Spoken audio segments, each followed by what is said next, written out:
Hello everybody, I'm Dr. Kevin Connors. Welcome to another Holistic Health Hour. Hopefully we're going live on YouTube right now, live on Facebook, and live on Instagram. So I hope everybody can see. If you do have questions, please go ahead and put those questions in. There are a bunch of questions from last week that we have to go over, so if we don't get to yours this week, hopefully we'll get to them next week. So one question that came in is, will people in the vicinity get any benefit of the rife? The question actually was, would people coming to visit my house would get benefit if I'm running the rife machine? And the most common question that we get from patients is this going to affect my partner in bed with me? My husband's sleeping in bed with me, because we typically write programs where people are using them overnight while they sleep, and of course they're doing that in their bed. So the answer to that is yes and no. So it depends on what program you're running. And it depends also on how close they are to the machine itself, or how close they are to the bulb. So the bulb is where the frequencies are coming out. And it has some really clinical effectiveness up to a certain distance. Technically, you could measure the benefit of the rife frequency up to like 12 feet or so, but really, realistically, you have to be closer to that to really get any clinical benefit to using the rife machine. So really about 3 feet is what I say is you really have to be within that distance. Now it depends on the bulb that you're using too. We have some patients that are using, if they have multiple patients in the family with Lyme disease, multiple kids with Lyme disease, they'll use it. We actually have them use a little bit different bulb that will go at a greater distance, and they set that in the kitchen table while all the kids are sitting around the kitchen table doing homeschool or something like that, and they can all get some benefit from the rife. The second thing, so the closeness to the bulb itself makes a big difference. The second thing is what frequencies are you running. So if, let's say you have breast cancer and you're running your breast cancer frequency, and you have your sister come over and visit, and she's very close to the bulb sitting right next to you, is she going to get benefit from it? Well, not if she doesn't have breast cancer. So the frequencies are everything with the rife machine, remember. So if I have prostate cancer and I'm running colon cancer frequencies, there's a good chance that it's not going to really positively affect my prostate cancer. So you have to be running the right frequency. So if you don't have the condition that you're running the frequencies for, well, then it's really not going to have any positive effect on you. But remember, the rife comes programmed with over 2,000 different programs that you could use on different things. So if your child has strep throat, you could run some strep frequencies that could be beneficial to them, but they'd have to be fairly close to the bulb to get those benefits. Same thing with people that visit your house, same thing with your spouse. When we write programs, we don't just put frequencies for the cancer in the person's program. We'll put frequencies that will help detoxification, help with the liver, help with the kidneys, help with the gut as well. So it's not uncommon that the spouse will say, boy, what's been happening with this rife machine? I've been, having, more bowel movements or feeling better, or whatever this condition has improved just because they're improving their detoxification processes. So that's not uncommon. Even being at even a little bit greater distance than 3 feet away. But it's all about the frequencies that's being run. And that goes into the second question, which was, if EMFs are bad for you, how is the rife good for you? Well, it's all about the frequencies. So there are certain frequencies that are harmful to us and can negatively affect cells, and those are not frequencies that the rife is using. So when you use an EMF meter and you measure EMFs, those harmful frequencies for you, and you put it up to a rife bulb, you're not getting anything negatively coming out of it. You can get negative EMF frequencies from the computer itself that you're running the rife program with. That's why we tell people to close the computer, put it to sleep. Once you hit run on the program itself, it puts the program into the machine itself, so you don't need the computer. You could actually turn it off or disconnect it and put it in the other room if you wanted to. But if you put the computer to sleep by closing it, effectively the EMF output on the computer goes down to nearly zero in itself. So that's really the best way to do it. So yeah, EMFs can be measured with an electrical EMF device. You can measure EMFs, and you can buy one and measure your EMFs that are coming from your modem. That's high EMFs typically, and those are the things that you might want to turn off or discontinue using. Or we have a EMF bag that goes over your modem that can help block EMFs. So EMFs can be a real danger, especially if anybody has any brain issues and glial cell issues as well. Next question is, what are some realistic expectations that a person can have when starting alternative care? And this gets into, I guess, my philosophy of does alternative care cure cancer?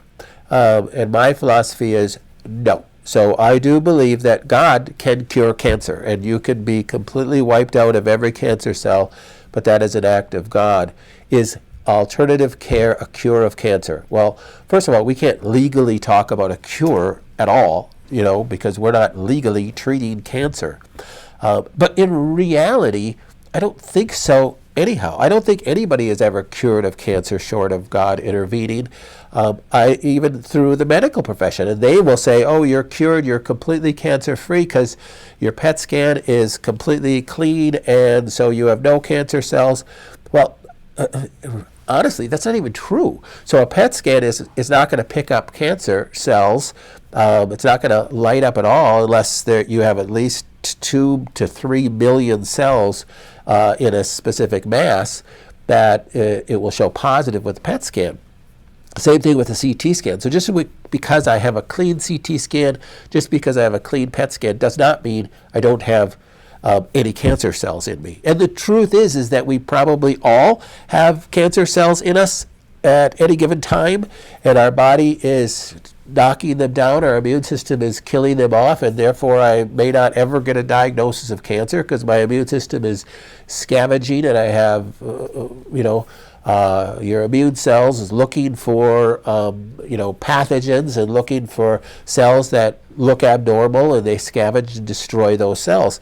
And so that's what keeps me from getting cancer. But the truth is I have cancer cells all the time, and especially if a person is ever diagnosed with cancer, you have circulating tumor cells that are looking for a place to raise a family somewhere, and they're going to different organs and trying to find an opportunity to start replicating.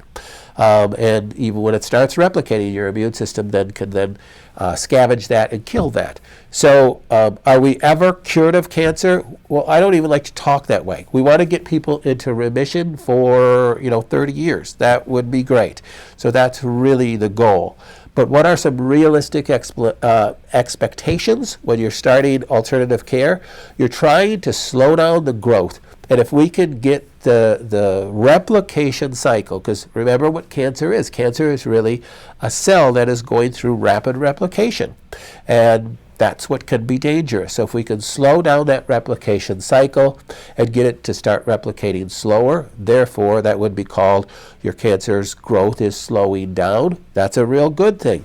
If we can have a person that comes into our clinic and they have, let's say, masses in their lungs that are 4 millimeters by 9 millimeters, and 3 millimeters by 12 millimeters, and 3 months later we do another scan and there's still 4 millimeters by 9 millimeters and 3 millimeters by 12 millimeters, aka their masses haven't gotten considerably larger, they've stayed the same. Are we winning? The answer is yes. So our replication has slowed down, possibly even ceased. Isn't that then the ceasing of cancer growth? Yes. I know everybody wants to have expectation of I have this mass in my breast or my lungs or wherever it is, and I want it to go away. Therefore, I'm cured of cancer. That isn't always reality. So sometimes if we can just get it to stop replicating, our body will wall it off and it'll stay there the rest of our life. But if we live 30 more years when we're expected to live 3 to 6 months, are we cured of cancer? Still no, but we're in remission. Those cells stopped replicating. And that's really what the goal is. That's what our goal, whether you seek alternative care or whether you seek standards of care or whether you have a combination of both. And that really brings us into the next question too. If I choose to do alternative care, do I have to stop my standards of care? If I choose to do alternative care, do I have to stop chemotherapy? I know we get a lot of calls where people are like, I just found out I have cancer, or I just found out my cancer is growing, and my doctor wants me to do XYZ. But I have to decide whether I want to do alternative care or to do what my oncologist wants to do. That's not the right way to think. You can do alternative care right along with standards of care all the time. Yes, there's some things, I think we spoke about this last week, there's some things you don't want to do if you're going to do chemotherapy. You don't want to use strong antioxidants at the same time you're using an oxidizing therapy like chemotherapy. But the rife, other nutritional pieces, other dietary pieces can be done right alongside standards of care. Matter of fact, it will probably greatly increase your survivability, greatly increase the effectiveness of the standards of care, and give you a much better outcome, and you're going to be much happier with the results. So personally, I don't think it should be called alternative care. I think it should be called standard care. This is what you should be doing, changing your lifestyle, changing your diet, because these are the things that got you to the point where of the diagnosis. Let's change some of those things up. And if we have to use standards of care, aka chemotherapy, radiation, and surgery, then so be it. But let's get you on a good, healthy protocol to begin with that's going to give you the best outcome possible. Next question, is it ever too late to start alternative care? No, it's never too late to change your diet, never too late to start getting some good nutrition in your body. It's never really too late to start the rife machine. However, if a person's body is completely shut down, if a person's body they have no immune system left, and they're just a few days to live, is it realistic that these things are going to make a giant swing and turn a person around? Yes and no. So from a standard thought process, you go, well, yeah, it's probably too late. If you're in that state, you don't have any immune response left, because that's what the rife really relies on. You can't eat or drink, you're on an IV drip or something like that. How are you going to change your diet? Yes, those things do give us real difficulties, and in some cases you could say it's too late. I've had patients where their family members have asked me that question, and in the past I've said honestly, well, maybe it is too late, and maybe that's was showing a lack of faith on my part, and it wasn't until I've had numerous patients where in my rational mind I thought it was too late, but the family members wanted to start anyhow, and then we saw this unbelievable 180-degree flip of the person's condition, and then they lived for multiple years after that. That just kind of blew my mind and told me that I need to stop putting limitations on what God could do in a person's life. So when we have a person call, and maybe the patient can't even get on the phone, but I'm talking to family members and they're asking, is it too late? I've learned to say that that nobody knows but God, and that we'd ask that you'd really pray about your decision in utilizing our services, because it might be too late, it might not be too late. I don't have the answer to that question. But certainly we get a lot of patients that go, I have stage 4 cancer, is it too late? And I would say to that, well, that doesn't make any difference. It really depends on the health of your immune system and your ability to be able to recover, because most of our patients are stage 4 when they come to us, unfortunately. We typically don't have patients that, hey, I just found out I have cancer and I wanted to do an alternative approach right away. That's a wonderful thing, and we do get some of those, but most of our patients are hey, I found out I have cancer. When? 3 years ago. I did chemo and radiation. It worked for a period of time, and now the cancer's come back with a vengeance, and my oncologist said that they could do chemotherapy, but it's not curative anymore. It's just going to be to help prolong your life, and you got a few months to live. That's typically our average patient, and we see great results with that, meaning that people often live a lot longer, years longer than they were told that they had to live, and that's, to me, a great success. So, and then the next question we get a lot in this last year is, how do you treat it at distance? I don't want to travel. I don't want to come to Minnesota. We live in Florida. How can you take care of us when we live in California and you're in Minnesota? Well, we've always had our distance plans because we have always had people that didn't want to travel, they didn't like traveling, or they were not healthy enough to travel. So programming a rife can be done without having the person be here. Now, the benefit of coming to our office is that we can do scanning with a rife machine to get really tuned in on the frequencies. And that is more important the more rare the cancer is. So if you have a cancer that has really no known frequencies for that cancer, it's a very rare cancer, it can become more important. Or a cancer that we've never seen before, that can become more important. But if you have a cancer that's not as rare, breast cancer, prostate cancer, colon cancer, pancreatic cancer, lung cancer, squamous cell cancer, melanomas, these are all very common cancers that there's a lot of known frequencies for. We can definitely program the rife, get you going on that program, and utilize a rife machine. We could do distance testing for nutrition. We could do distance testing. Of course, all the genetic testing is simply a saliva sample. So we use saliva as our testing sample in a lot of things. Our distance program, we've had just as much success over the last 10 years of our distance program. We've had a much higher use of our distance program in the last year with COVID, and we're having just as good a success with those patients. So we never want to discourage anybody from doing the distance program. Even if they live across the street from the clinic, they don't need to come here and do scanning, especially if you have a more common cancer. It's just, it's been a great thing. So we can see people from a distance. Of course, we don't get the benefit of, touch interaction and developing a relationship that's a one-on-one relationship with that person. But we do a lot of our work over Zoom calls anyhow, and we do a lot of our work over the phone anyhow. So, and then we have regular Zoom calls for our patients every Wednesday afternoon that they can call in and ask questions at any time in a group Zoom call. And we record those questions at least as well and post that up on our blog. So look for our blog.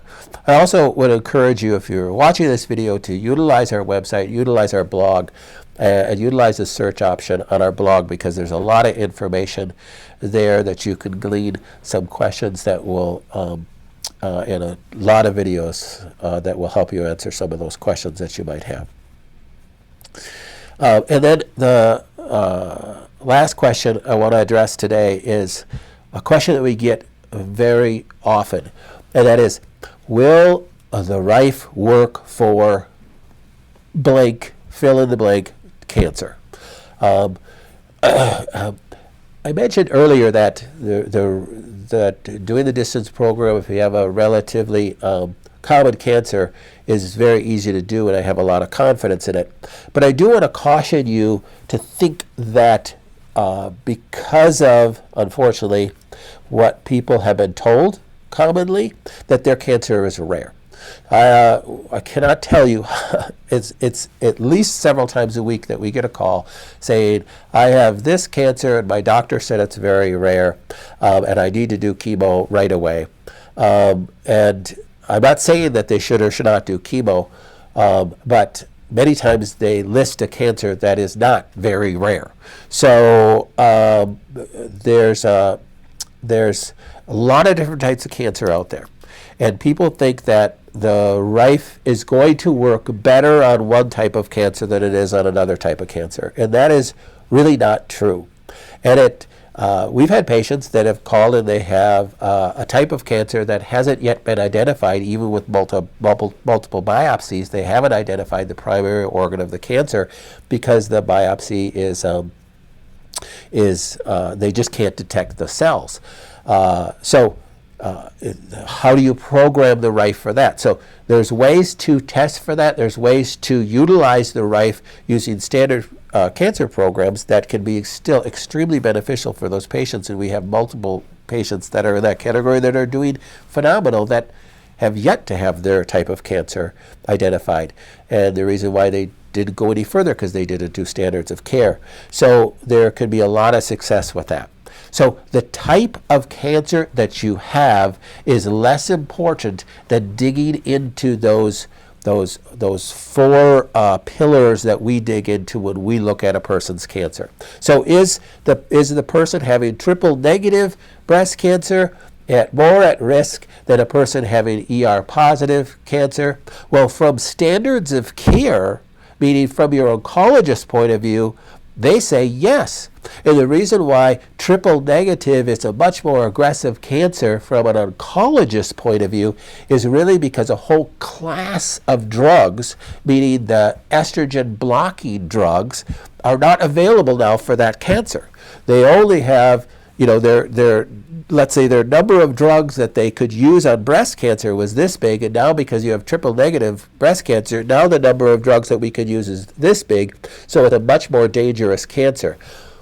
We're not using drugs from alternative supportive perspective that we take to help that person with cancer, so that doesn't make it more aggressive or more dangerous from our point of view. So we're still using frequencies, we're still using nutrition, we're still using nutraceuticals, we're still looking at genetics, we're looking at causes, we're looking at detoxification, we're looking at all these different factors that encompass our four pillars of care.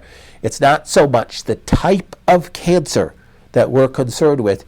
It is the cause of the cancer, it's the toxins in the person's body, it's the other factors that we're dealing with to help that person heal, not this limited drug capabilities that standards of care have. So I don't ever want a person to think that their type of cancer limits them to alternative care, or what their standards of care doctor said on how aggressive their cancer is limits them to not be able to do alternative care. Even if my cancer is very aggressive, meaning that the current state of replication is very rapid, so it's growing quickly, and I need to do chemotherapy too, coupling it with alternative care, nutrition, nutraceuticals, rife machine, I think is going to give people a much better outcome. So it's always best to look at it as holistically as possible. Take a step back. You may choose to do what your oncologist is asking you to do, which may be exactly right for your case, but adding these other things to it is going to make your outcome, I think, much better. So at least consider that. All right.